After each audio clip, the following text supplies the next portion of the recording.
I won't forget that morning, not if I live to be 100. I counted the men as they marched out of the yard. They had hardly slept for weeks. We of the CID had slept even less, but the nightmare that kept us awake was all the same nightmare. That's why we weren't surprised when the commissioner asked us up to the conference room for a bit of a talk. He'd talked to us plenty, we knew that. It didn't help any to know what was ahead of us.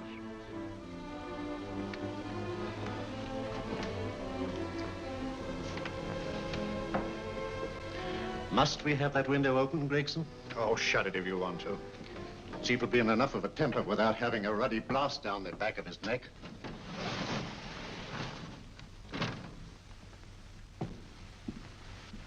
Gentlemen, the commissioner.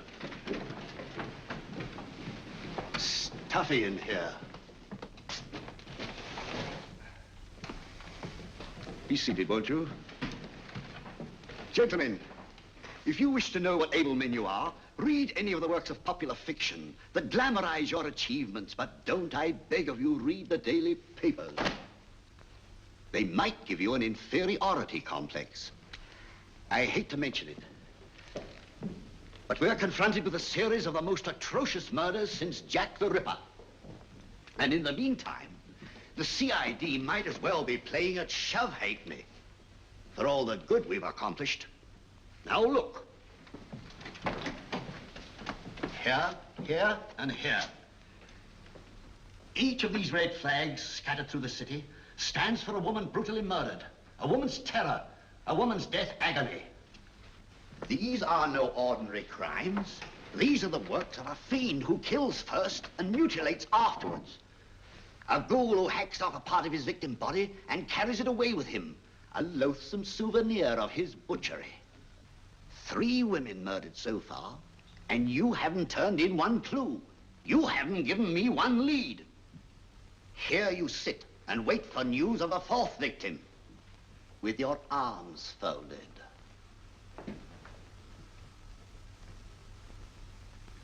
Well, we hadn't long to wait. It was down Lambeth Way where a young woman was hurrying home late last night. She saw something and stopped. It was a constable. He spoke to her and he walked along with her, just in case. He saw her go down the stairway to the basement lodging where she lived. We can only surmise what happened after that.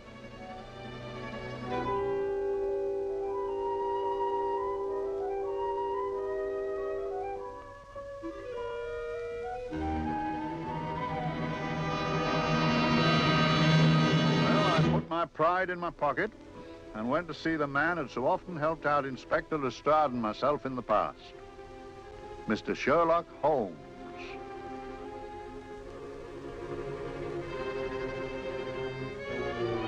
If ever a man needed help, I did.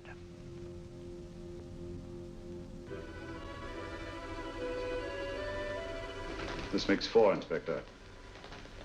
4 defenseless women here in the heart of London. And everyone with the right forefinger hacked off. Not hacked, Inspector Gregson. Cleanly, expertly severed. The work of a skilled surgeon. That's our only clue. Much about the age of my sister's girl. Is there no way of stopping this, Mr. Holmes? Yes. There's a way, somehow. The fiend that did this. I promise. I promise. We've nothing to go on. That's the rotten part of it. We can't get far without knowing the motive. Well, at least we know what the motives were not. It wasn't robbery, nor passion, thanks be, nor yet vengeance. Because they all came of totally unrelated families. Steady, Inspector, steady. Sorry, Mr. Holmes. I don't turn a hair when it's a bloke that can look after himself. A little slip of a thing like that. Yes, it's horrible. Come on, let's get a drink.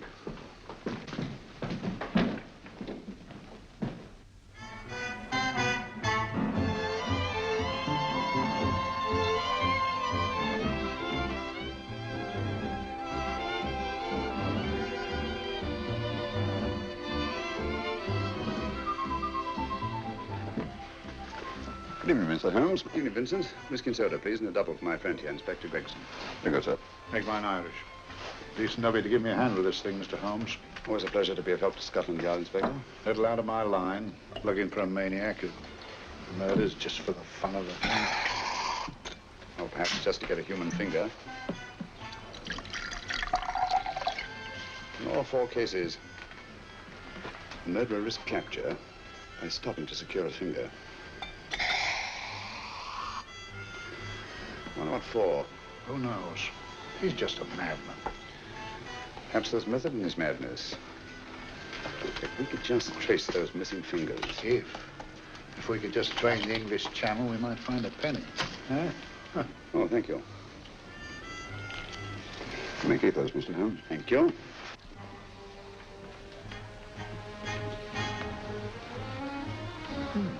Sir George Fenwick, isn't it? Yes. Is that his daughter with him?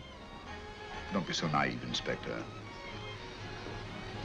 You know everyone, don't you, darling? Well, hardly. A week ago, I didn't know you. A week. How fast it's gone.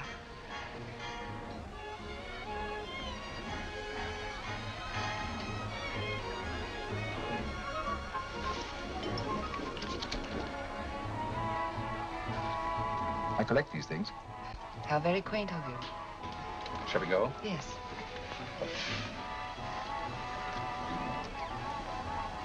What are you looking at, Mr. Holmes? Again, a very handsome woman. Not fond of the purple, but giving an excellent imitation. Would you like to come to my flat for a nightcap? Lovely idea. Yes, isn't it?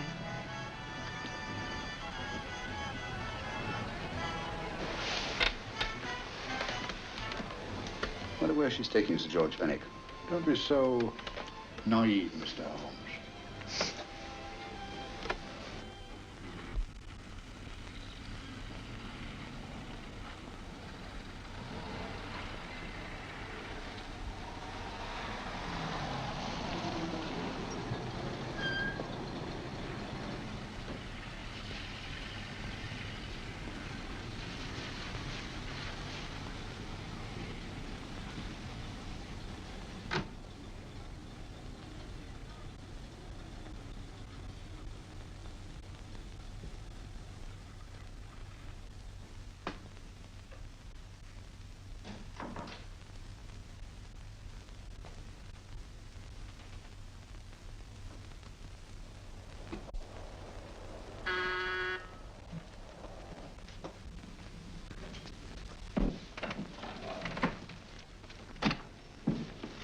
Good evening, Mum. Hello, Grandon. Any messages? No, Mum. Thank you. Drinks, Grandon. One of your nice surprises. Yes, Mum. I say, you don't mean that, Grandon's a marvel, aren't you, Grandon? Yes, Mum. You wouldn't believe the things she can do. Ah, charming place. Delightful. Really? You think so? I'm so glad. Do sit down. Do you mind? Do I mind? What a question. I don't mind anything, really. Except not being with you. Now, you really don't want me to believe that, do you? Not too seriously. Good. We're both quite grown up, aren't we? Quite.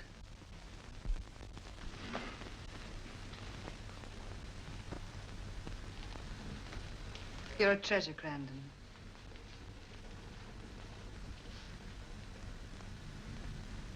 And lower the lights a little as you leave.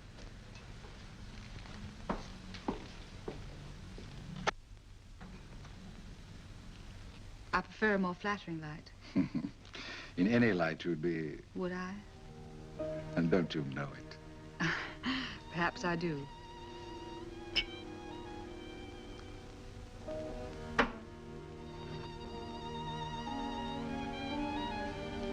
Oh, that priceless woman. You wouldn't believe it, but she's absurdly romantic. She loves dreamy music, and she thinks that we... But we do, don't we? Do we? Well, it's rather soothing, restful. Yes. And we all need rest at times, like tired children who've played too long. You've played with wooden soldiers, I suppose. Funny. Hadn't thought of that for years. Toy boats were my special joy. Anything I could set afloat anywhere. Like this, and this. Toy boats sailing into the Never Never Land.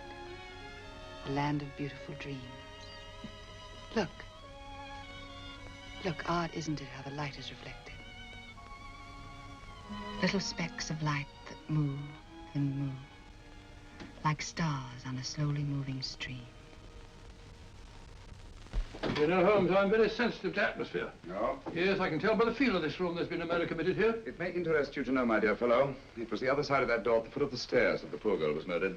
If only I could find it. Find what? The one thing these unfortunate victims have in common that might give us a motive for these murders. There must be something. Another Jack the Ripper, if you ask me, a homicidal maniac. No, Watson. In the case of Jack the Ripper, there was one thing in common. His victims were all from one walk of life, living in the same section of the city. In this case, the murderer chooses his victims from all walks of life and from different sections of the city. No, my dear fellow, this is not the work of a homicidal maniac. It's something infinitely more sinister. You give me the creeps. What on earth are you talking about? Watson, I'm convinced that these murders are only incidental to some larger and more diabolical scheme. That may be, but why the severed fingers? The answer to that question, my dear fellow, is our only hope of solving these mysteries. Dear sister, I am so happy. I had such a lovely holiday at Brighton with you and Alf. And I'm looking forward to being with you again. Poor little thing. Sort of raises a lump in your throat. I can picture her sitting here happily writing this letter. And I'm not bit realizing that she's shortly going to her death. Hello? Gregson. Oh, there you are, Mr. Holmes. I've been looking for you everywhere. What's happened? Murder in Edgware Road, not half an hour ago. Woman? Yes. And the right forefinger cut off clean.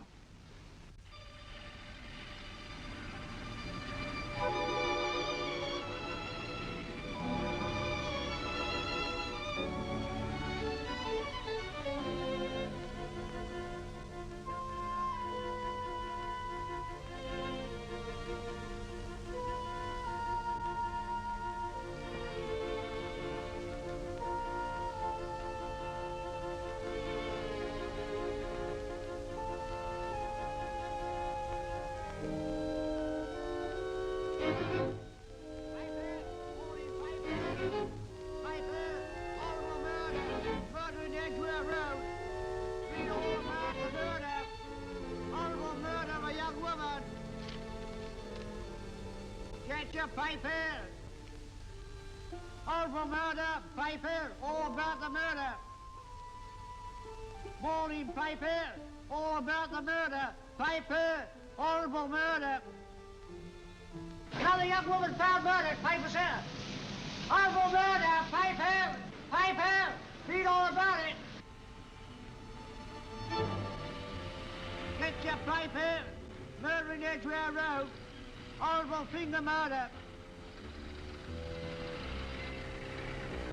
Shocking murder! Murder in Edgware Road! Horrible murder of a young woman!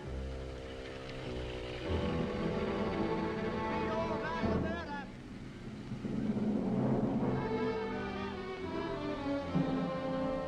Only fancy, Mum. There's been another of those horrible murders. Dear, dear, how shocking. Yes, Mum. I really don't feel quite safe here myself. Oh, dear.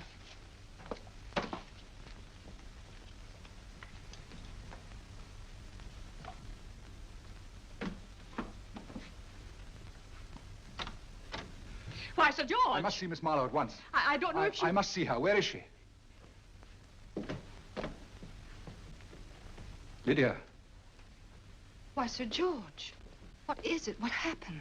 I don't know. You'll have to help me. You've got to help me. But I don't understand. Listen, I woke up a few minutes ago in a cheap boarding house off Edgware Road. I don't know how I came there. I don't know when. The last thing I remember is being here with you. Calm yourself, Sir George. When did I leave here? Well, it was about, It was 10:45, Mum. Precisely.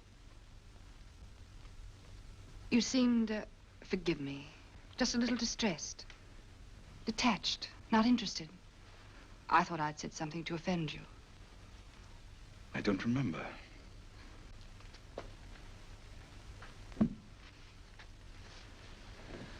I can't remember. Tell me, has this happened to you before? Before? Well, there is such a thing as amnesia, you know. If it was 10:45 when I left you, it was 9 this morning when I woke. Over 10 hours lost. 10 hours that I can't account for. And in my pocket, when I woke, I found... Yeah, in my pocket. That isn't... Oh, it's not for you, of course. It can't be. Excuse me, Mum, but there's a man asking to see the gentleman. Send him away. Yes, Mum. No, please. I'll see him.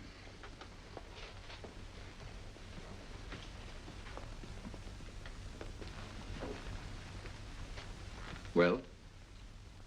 Delightful room. Not much like the place you woke up in this morning. You followed me here? Yes. Are you a detective? Oh, no. Quite the contrary. Don't be afraid, Sir George. You know my name? Oh, yes. A very old and highly honored name. And being the bearer of such a name, and also a very wealthy man, I thought you might care to possess yourself of this trifle. Rather than let it fall into the hands of the police. It is yours, if I'm not mistaken. The initials, GF. Where did you get this? It came out of your pocket. I saw it fall, but you never noticed. You were very busy, bending over something with a knife. Then you put something in your pocket.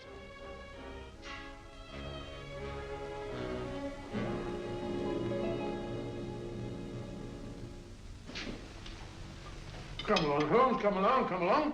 How many more times must I tell you? You're missing a treat. This is delicious. Little jam tarts to follow. Aren't you tempted? You and your flesh pots. They tell me that fish is good for the brains. Brains haven't any. You realize that a whole day and a night have gone by since that bestial affair in Edgware Road? I'm as much in the dark as ever.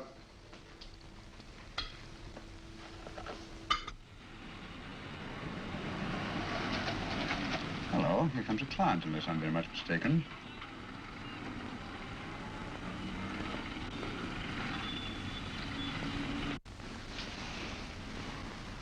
Well, attractive.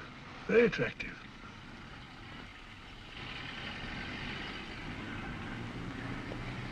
Obviously, she left home under the stress of some very great emotion. How do you know that? She isn't wearing any gloves. A startling omission in a young lady of fashion. Oh, she didn't put her coat on. Open car, too.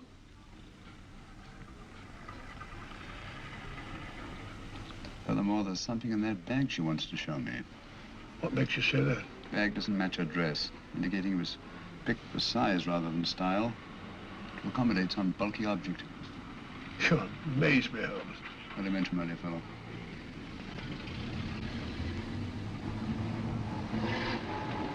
Well, that's interesting. What is? That cab, turning at the empty house. I wonder why he followed her here. Oh, wouldn't you? Quite possibly with glasses.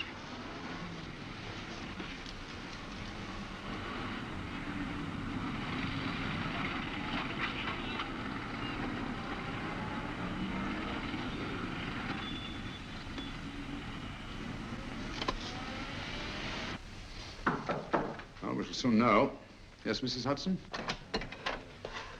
It's a young lady, sir. Most urgent. Ask her to come in. Go right in, miss.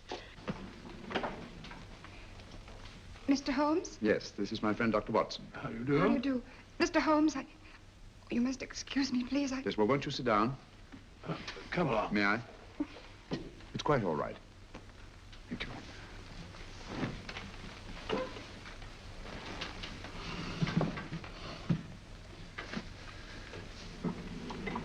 Now, try to control yourself, Miss Merrick. You're with friends. You know my name? No magic, I assure you. I've often seen your picture. You're the daughter of Sir George Merrick, aren't you? Yes. It's about my father that I... What about your father, Miss Fenwick? Oh, I don't know what to do. He's always been the nicest, dearest person. Only since Mother died. Yes, we do. We know. So I didn't think anything of it when he was away all night before last. But he didn't come home until yesterday at tea time. Didn't come in for dinner at all. Just paced up and down in the library hour after hour. I begged him to let me in, but he wouldn't. Steady, steady.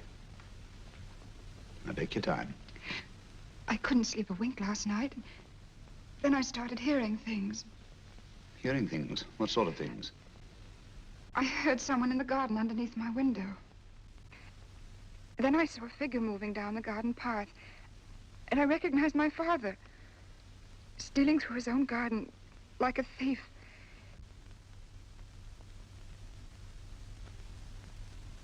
He had a spade in his hand, and he stopped by the greenhouse where he started to dig. This morning, at daybreak, I stole out into the garden and I found this.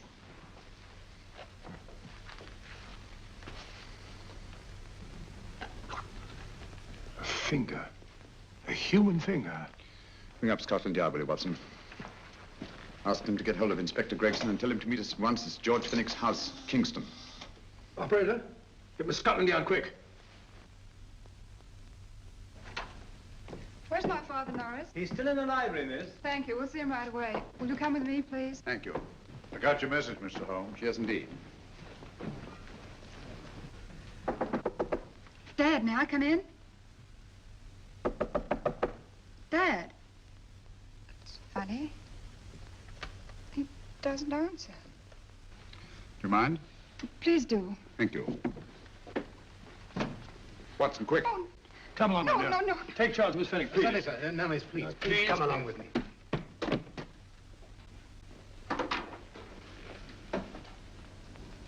Dead? Yes. What do you make of it, Doctor? Shot in the back between the second and third ribs. The bullet undoubtedly had penetrated the heart. Look at the powder marks on his coat. I was afraid of this. What do you mean? Don't you remember the man in the cab who followed Miss Finnick to Baker Street? Well, you don't think he had anything to do with it, do I you? think it's reasonable to assume that he tipped off someone that I'd been sent for. Sir George has obviously been murdered to keep him from telling me what he knew. What was the weapon used? Small caliber revolver, point blank range by the look of the wound. The murderer came in through those French windows. The mud from the garden he brought in on his boots. Sir George must have surprised the intruder. Passed the room to him here.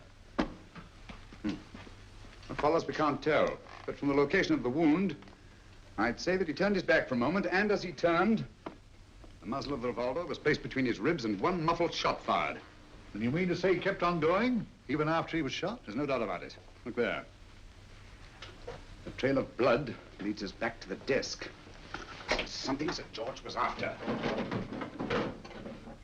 Something. I know. He was trying to summon help, Poacher. I don't think so, Watson.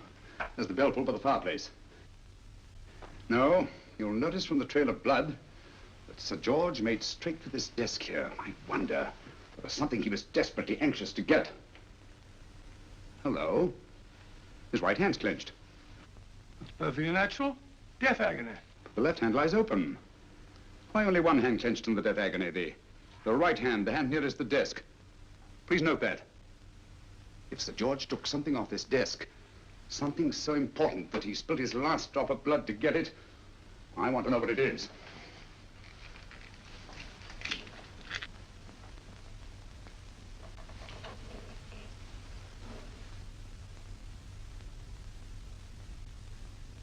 It's nothing but an ordinary match folder.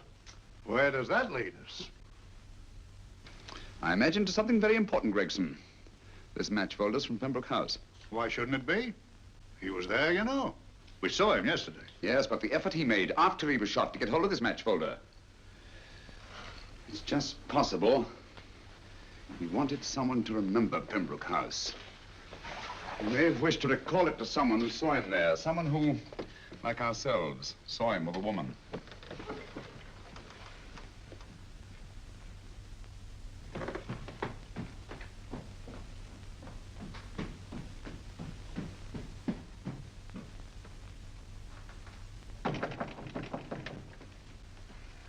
Come in. Oh, Dr. Watson, this came by hand for Mr. Holmes, not 10 minutes ago. Thank you, Mrs. Elson. That would be the report from Mr. George's bank. Report from Sir George. Oh, really? Don't you remember his daughter told us that he'd just closed his account? Had it looked into at once.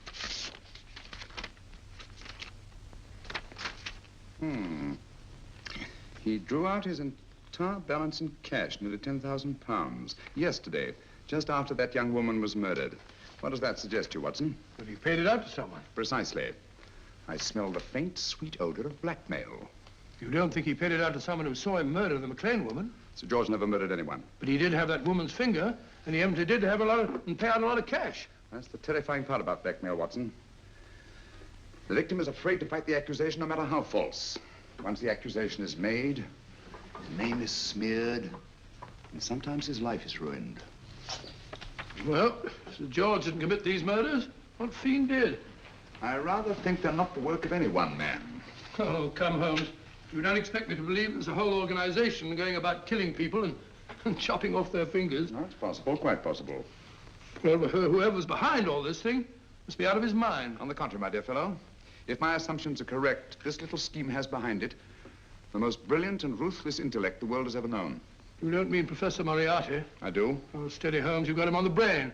This is the third time in as many months you've suspected him of unsolved crimes. He's dead, you know. Is he? Is he? You know he is. He was hanged in Montevideo, well, over a year ago. I know that someone was hanged in Montevideo under that name. But I'll stake my reputation that Moriarty is alive and here, now, in London. Hello? Yes, Dr. Watson, wait a minute. You me? Oh, yes? This is Dr. Watson speaking. No, I'm afraid I've retired. I don't practice anymore. What? Oh, that's a different thing. An emergency case. Well, just a minute. Yes? Yes, well, see, she's not moved. Remember that? Don't touch her till I get there. Fractured case in McCardle's Mews. Heavy woman. 14 stone. Look at dust. 14 stone. Just the sort of person who would hoist herself up on a stool to feed the canary. There ought to be a law against fat people keeping little dicky birds. Well, so long, old man. I shan't be very long. Haven't used that bag since I brought little Amelia. What's her name in the world?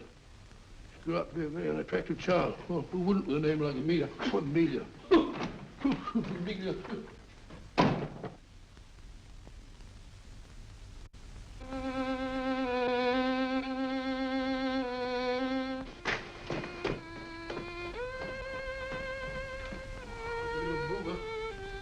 People so stupid about accidents.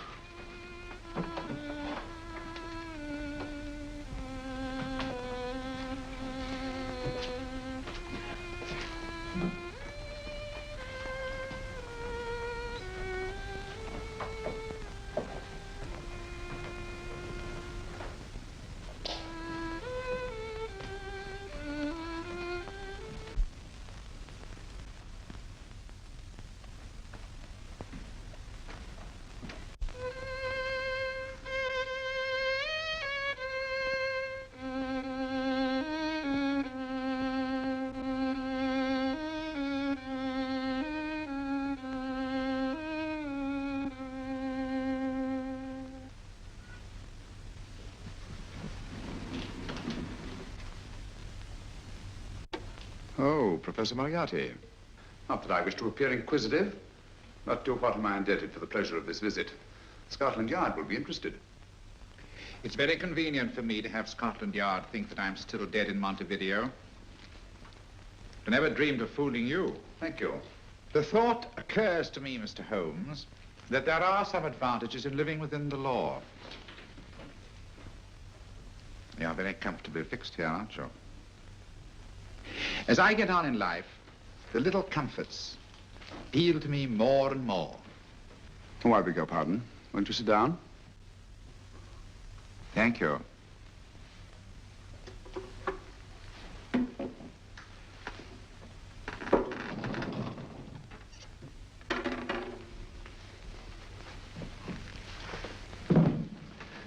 And now, Professor Moriarty, what can I do for you? Everything that I have to say to you has already crossed your mind. And my answer has no doubt crossed yours. That's final? What do you think? I shall not rest until you are hanged for the finger murders.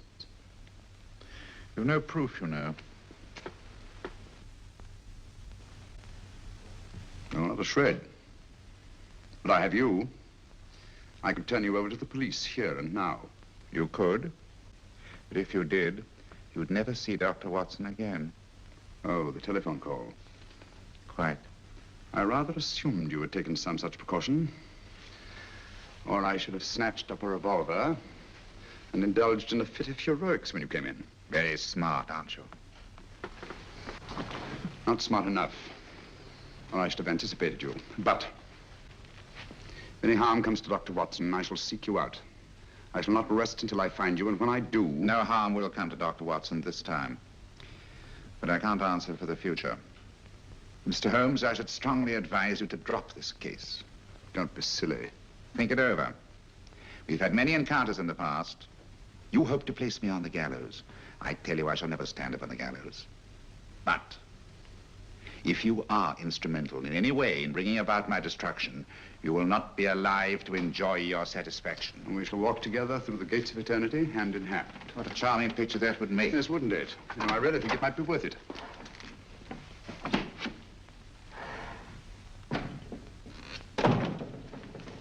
Shoelaces, Governor? Tons a pair.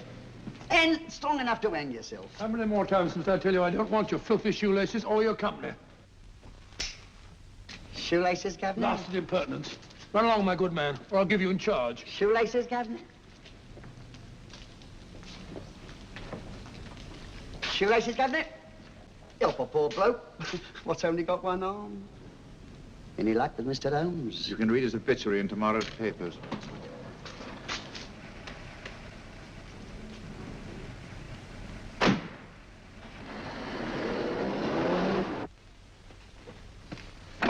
Oh, there you are, Watson. Come in. I was, just going out to look for you. Look for me what for? Suppose you don't think I know my way about. Well, you're right, I don't. Blast all practical jokers anyhow. Know where I've been? On a wild goose chase. Exactly. There's no such number in McCardle's Muse. Some fool's idea of a joke. Did you see anyone? No, nobody especially. Only a whining old idiot selling bootlaces. Persistent beggar, wasn't he? Stuck to you like grim death. Huh? How do you know? And finally left you for someone who looked like Philip Pickings. Someone, my dear Watson, was Professor Moriarty himself. What? He's just called on me. Moriarty here and you let him go? But you must be out of your mind. Why? Well, he bluffed me into believing that he was holding a friend of mine as hostage. Friend of yours who? Oh, nobody very important, just a fat, lazy fellow. Medical man, I believe. Medical man? Do I know him? Yes, I think you do. Fellow by the name of Watson. Watson, never heard. Who, me? I'm afraid so, old fellow. Your street hawker's job was to do away with you in a certain contingency. And you let Moriarty go? Because of me? I had no choice. I can't afford to lose you, old fellow. Well, it's very decent of the old chap, I must say, but... I wish you'd nabbed him. We shall, never fear. I know the motive for the finger murders. All I have to find out now is the method used with the blackmail victims. Method? Yes. How does Moriarty get them to the scene of the crime? How does he plant those severed fingers on them? And how does he scare them into believing that they may have committed those atrocious murders themselves? Curious.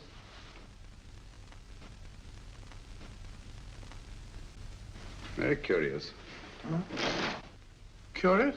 What's curious? That window in the empty house across the street. First floor front.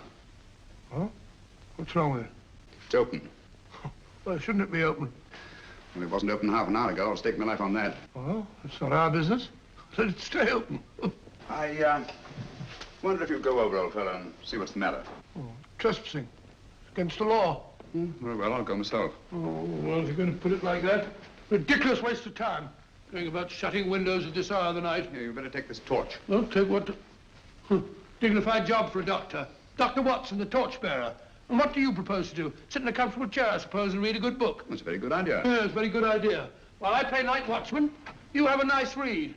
Mm-hmm. Good night. Have a good time. Have a good time? What do you mean, have a good time?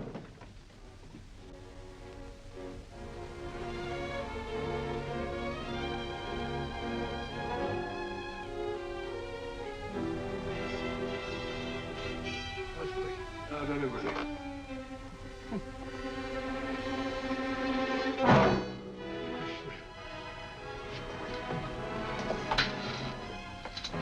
What on earth is for? Oh, umbrella stand. Pretty little thing to keep about the house. Must have been a pet.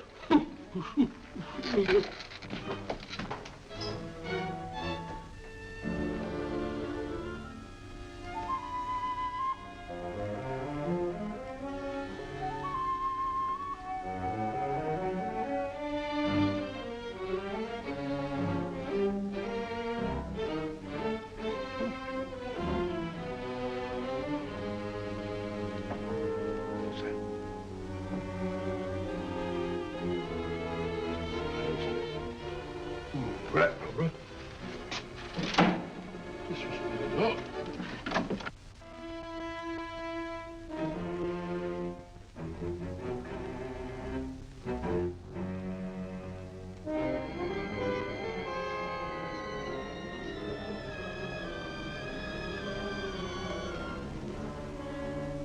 While he sits comfortably reading a book.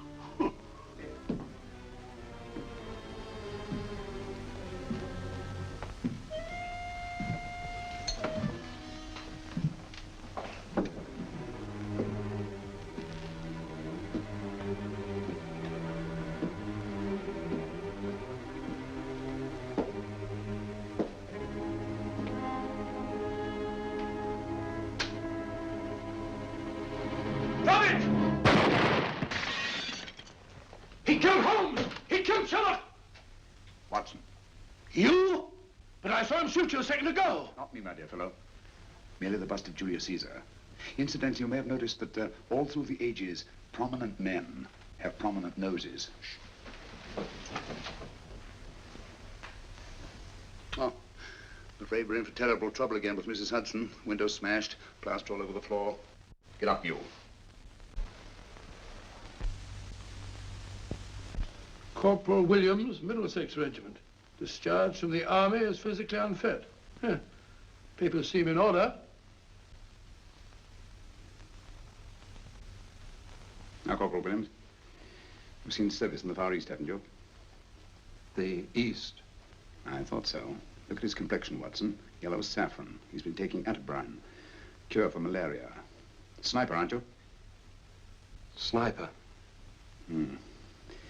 Why did you try to kill me? I had to kill him. I had to. Oh, snap out of it. Stop it, Watson. He's shamming. No, he isn't. Who told you to kill me?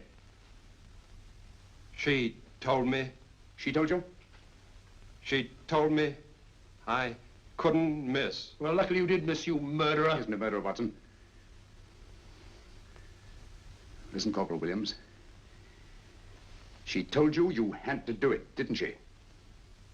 I had to do it. I've got it, Watson, I've got it. Got what? The method used in the finger murders. Well, what is it? Hypnotism, my dear fellow, hypnotism. And it wasn't against his nature, that's the devilish part of it. They picked a man for their purpose whose job was sniping. Who are they? Professor Moriarty and his finger murderers. Williams spoke of a woman. I think you'll find that she asked him home tonight for a drink. Nice quiet rooms, soft lights, music. You've got it all pat, Mr. Holmes. What's the lady look like? Oh, up 30, nice figure, blonde, lustrous eyes. Oh, really? Got a phone number? Oh, so? Williams will give us her address. Look after him, Gregson. Don't let anyone come near him. He's our key witness in the finger murders. Well, I hope you're guessing right, Mr. Holmes. Get up, Williams.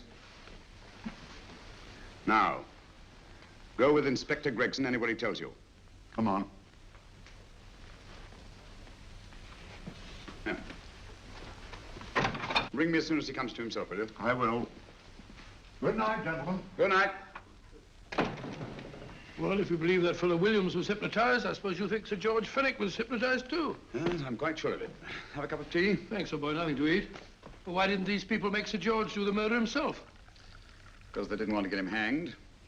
They wanted to blackmail him. Well, who do you think the actual murderer is?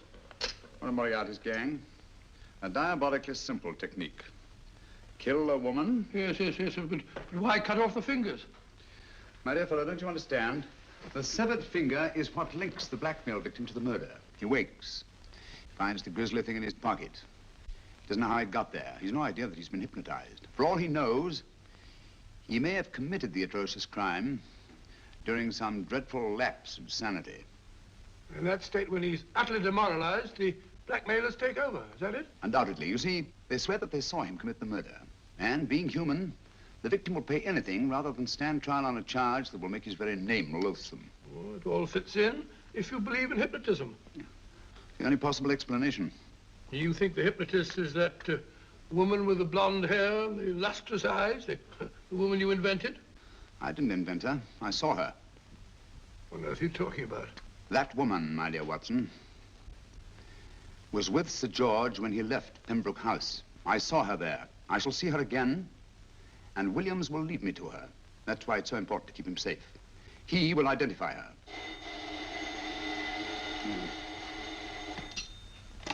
Hello? Yes? Inspector Gregson? What? I'll get every constable in the district. Yes, I'll be over at once. What's happened, Holmes? Williams is missing. Great Scott! Come on.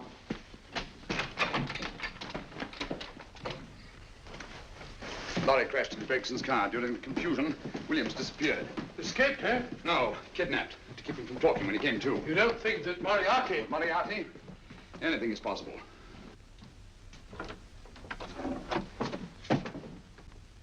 Williams! Dead.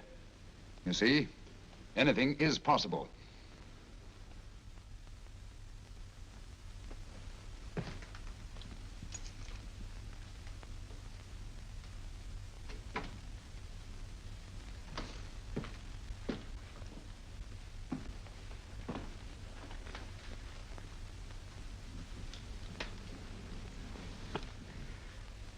Oh, good morning, Professor Moriarty. You startled me. I'm dressing another dolly, a dear little nurse. Is there anything wrong with your finger? Just a splinter. Nasty things, splinters. Most trying. One can't be too careful, but I'll get it out for you. I have the very instrument to help you. Sharp enough to split a hair. Put those tools away until they're needed. But they're not tools, sir. They're instruments. Put them away. Is Lydia in? Yes. But really, you should let me... Get dressed. Holmes and Watson just left Baker Street for the Mesmer Club. Mesmer Club? The meeting place of all the top hypnotists in London. Do you suppose that Mr. Holmes is onto our method? If he suspects, it's merely a suspicion. It's our business to see that it ends there. I hope you're right. Williams passed away before he could talk, remember? What do you want me to do? Go to the Mesmer Club, meet Holmes, and induce him to come back here. Isn't that a bit dangerous? Every meeting with Sherlock Holmes is potentially dangerous. However, you say he didn't see your face at Pembroke House. And how would you suggest I get Mr. Holmes to accompany me here? Kidnap him? Oh, no. Holmes has one weakness, his insatiable curiosity. If you can arouse that, you can lead him anywhere. It's up to you to take advantage of any opportunity that may arise. This way, please, gentlemen. I'll tell Dr. Onslow that you're here. Thank you. So this is the Mesmer Club. If you ask me, hypnotism is a lot of mumbo-jumbo. Oh, come now, Watson. As a medical man, you must admit that hypnotism has its place in modern science. That may be, but 90% of hypnotists are crooks of the worst kind. Nothing more than a lot of charlatans exploiting weak-willed morons. Ah, Dr. Onslow, I believe. Happy to meet you, Mr. Holmes. Your brother Mycroft suggested I might be of help to you. He's a valued member of our little group of charlatans and crooks. Oh, beg your pardon, sir. I didn't know you were listening. Behind the curtain. My friend, Dr. Watson. Ah, delighted. Oh, did you? I wonder now. You see, we're in the midst of a little experimental session at this very moment. If you'd care to join us. Certainly, That'd certainly. be very instructive. Oh, well, will you follow me? Thank you. Why should I know somebody behind the blasted clinical? In treating his patients. But today, the therapeutic value of hypnotism, as we now call it, is conceded by innumerable physicians. Especially is it of value in surgical cases where the administration of local or of general anesthetic is inadvisable. Inadvisable poppycock. Oh, sorry. For the sake of latecomers, I may say that I have placed this subject under profound hypnosis. In this condition, he can feel no pain, even under applications which normally would be excruciating. Excruciating? Oh. You excuse me, please.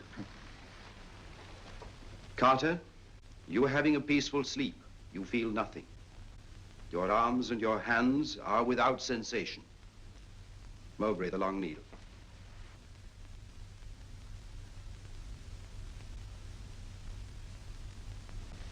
Carter, give me your right hand.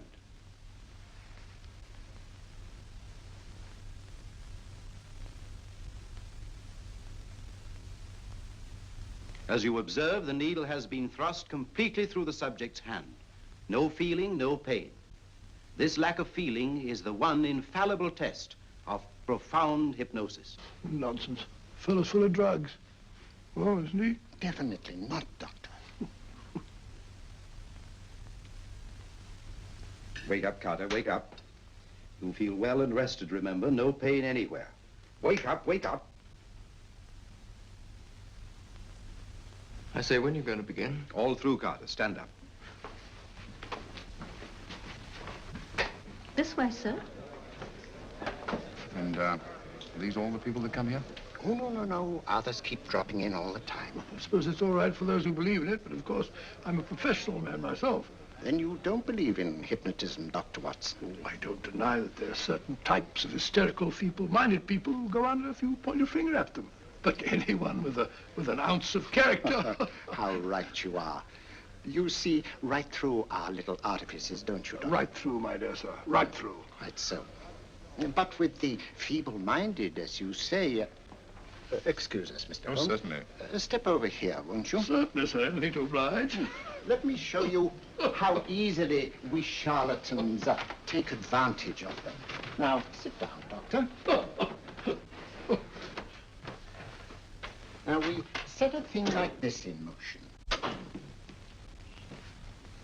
It's wonderful, the attraction on the feeble-minded, of course.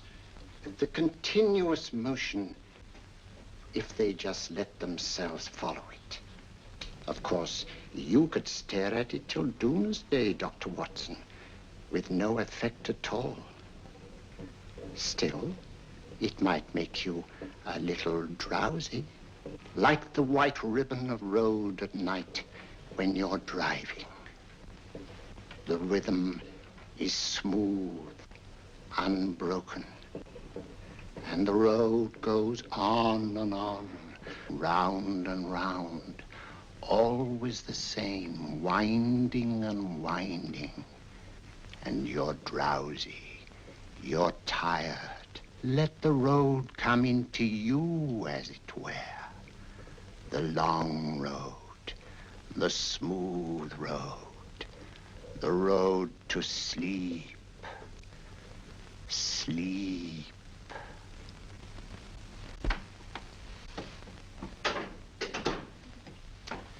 Open your eyes. Stand up. Turn around. And now, Dr. Watson, you're on a holiday in Scotland. The country is amazingly beautiful. We're coming to a stream. It isn't deep. Better take your shoes and socks off.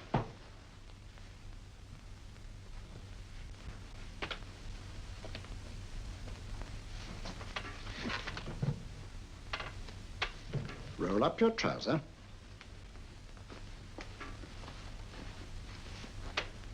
That will do. The other leg is waterproof. Turn around. Mind the pedals.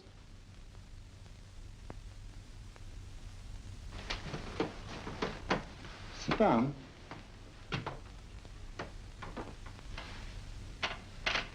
Wake up now.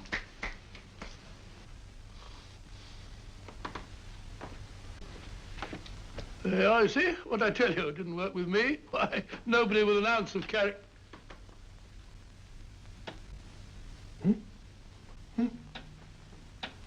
I think you'll need these.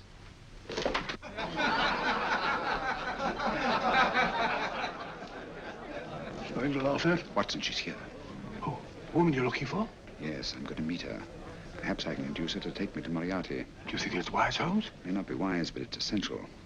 After all, I've held me on with Moriarty in the past. But isn't it dangerous? She might be a hypnotist. If my will isn't stronger than hers, I deserve to be hypnotized. I feel I must protest, Dr. Onslow.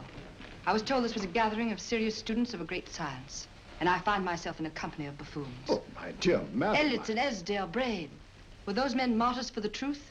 That you may laugh over your childish, cruel tricks? I must say I'm in complete agreement with you, madam. This was most unnecessary performance, Dr. Onslow. Beg your pardon, sir. My name is Holmes, Sherlock Holmes. At your service, madam. Thank you, Mr. Holmes. I'm afraid I've created a rather embarrassing situation. But you see, I'm interested in the serious study of hypnotism. So am I, too. Perhaps we have something in common, Mr. Holmes. Perhaps we have. Would you join me for a cocktail at Pembroke House? I should be delighted. Good.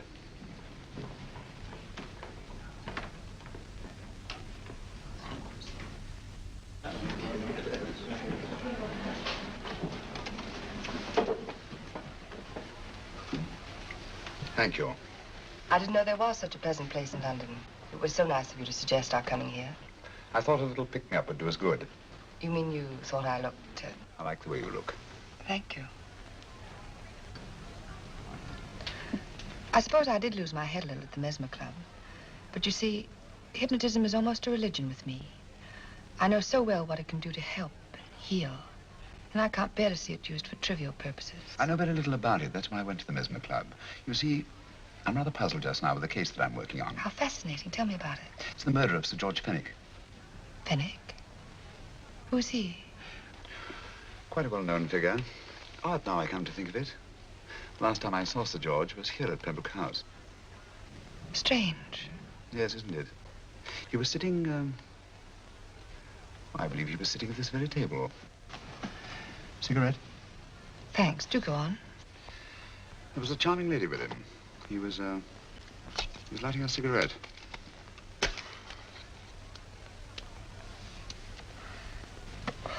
Charming. Did you see her face? No, worse luck. Merely her back. How unenterprising of you. Yes, wasn't it? Afraid I'm getting a little older. I shouldn't say so. That's nice of you. Still, the first time in my life, I've got hold of a case that's beyond me. I'm actually losing sleep over it. You know, Mr. Holmes, I believe I could help you. Really? I should be very grateful. You're amused. Oh, merely skeptical. How would you go about it? I've used hypnotism more than once in healing. Not for profit. I'm not a professional. But I do think I could help you. If you'd care to... I can't think of a pleasanter experience.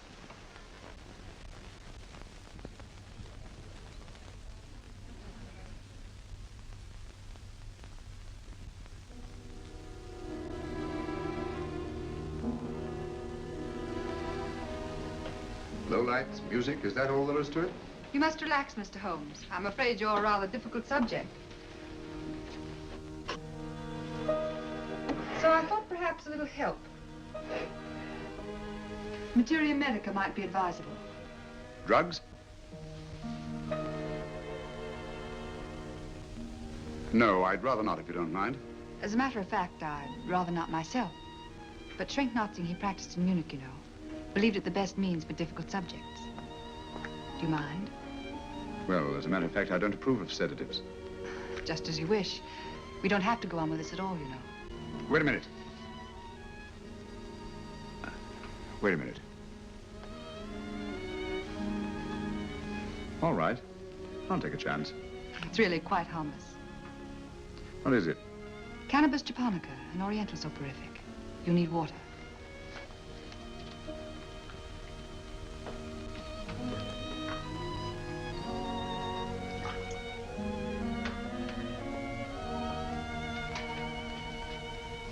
Thank you.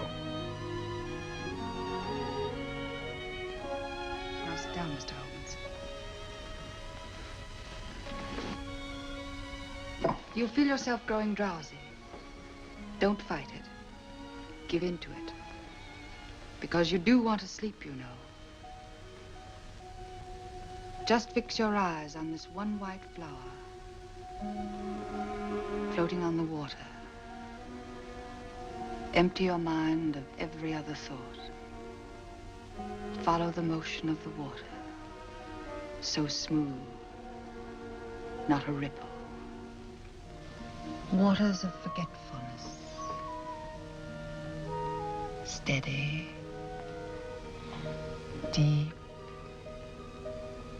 strong. Strange, isn't it? How the light is reflected. Little specks of light that move and move.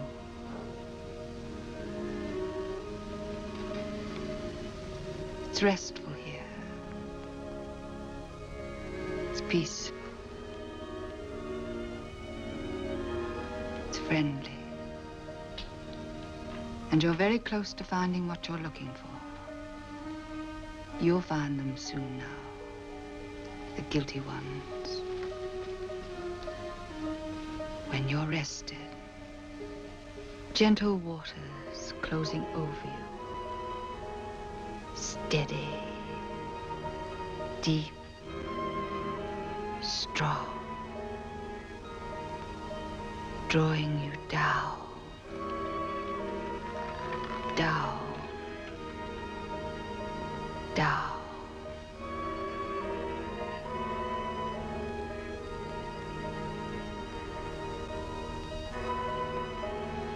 Sleep. Sleep. Sleep.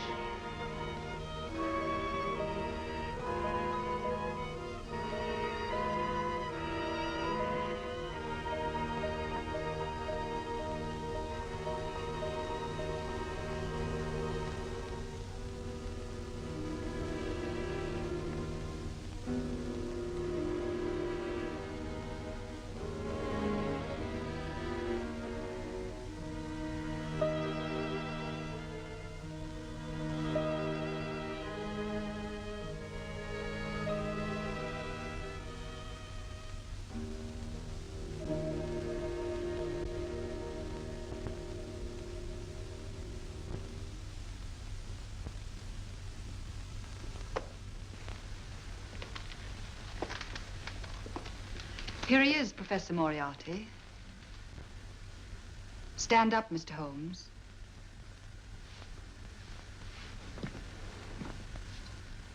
Open your eyes. Face this way. Are you satisfied? We are dealing with a clever man. He may be shamming. There's just one infallible test for profound hypnosis. You ready, Dr. Simnel?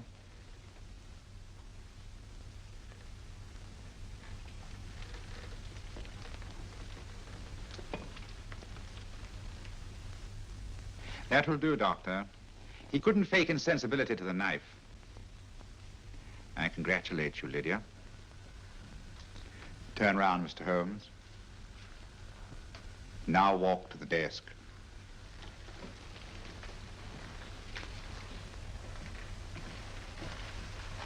Sit down. Take that pen and write what I tell you to write. I have at last found a case which I cannot solve.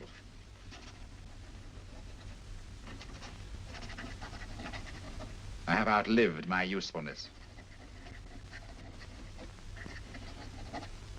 Therefore, I have decided to end my life.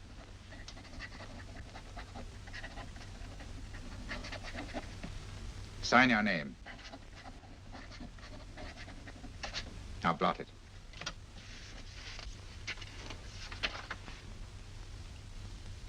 Fold it up and put it in your pocket. Come, Mr. Sherlock Holmes. Go out onto the terrace. But it won't look like suicide, sir. I'm sorry, but Mr. Holmes' injuries must all be self-inflicted. Let's walk a little, Mr. Holmes. It's so pleasant here in the garden. Just step up here onto the terrace. It's a nice, broad terrace. Now turn to the left, walk slowly to the end of the terrace.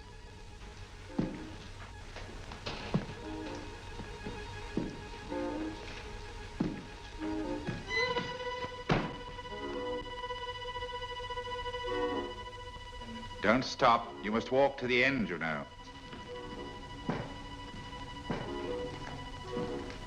The end leads to an open doorway. You can pass through it in perfect safety. In the room beyond the doorway, you'll find what you've been looking for.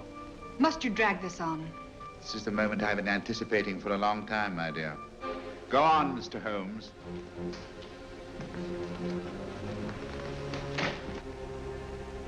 Through the open doorway, you will find the man responsible for the finger murders and the death of Sir George Fenning. Professor Moriarty. Holmes! Stand still. What a beautiful view, Watson. I'm quite enjoying it. No, you're not. You're hypnotized. You're under a spell. Stand still. Don't move. Steady, Holmes. Steady does it. Stand perfectly still where you are. Nonsense, Watson. You don't know what you're doing. Of course I know what I'm doing. You mean you're not hypnotized? Certainly not.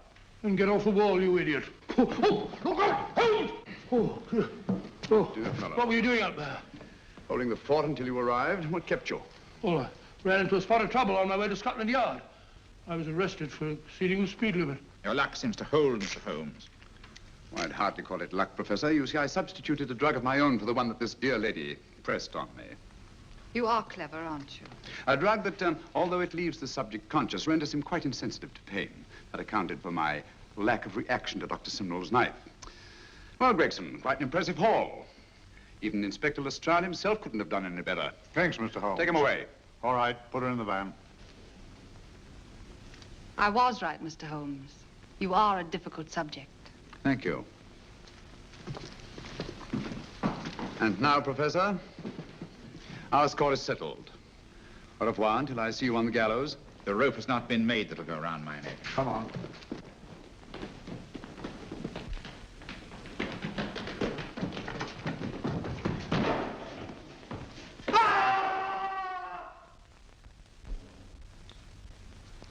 I'll take care of things, Mr. Holmes. Thank you, Inspector. Come on. An evil man, Holmes, but what a horrible death. Better than he deserved. What are you thinking of? I'm thinking of all the women who can come and go in safety in the streets of London tonight. Stars keep watch in the heavens. And in our own little way, we too, old friend, are privileged to watch over our city.